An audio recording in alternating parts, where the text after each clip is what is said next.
are facing some issues running Java code in Eclipse project or any other place, and then you come to the command prompt and you check this and you get this not recognized error.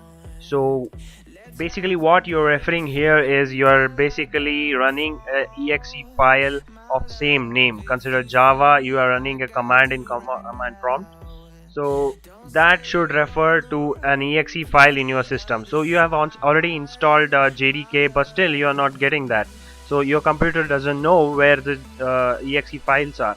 So you come to the path here, bin folder, and you can see all the exe files related to Java.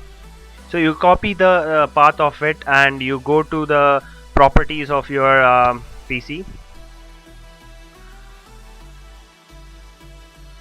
Here you can see an advanced settings options, then environmental variables, and then you can see here there are two types of settings. One is for your user specific and one is system variables. So I prefer changing system variables always. So you can edit the path variable of this and include the copied path as a value here.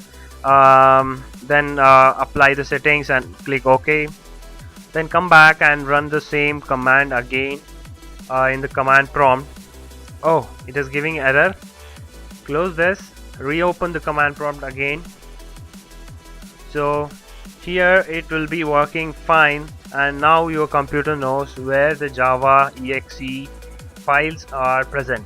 So this can be also any other command line interface language. Consider Python or a Git command you're running and getting the same error. So basically you have to refer the path of exe files in your computer. Thank you for watching.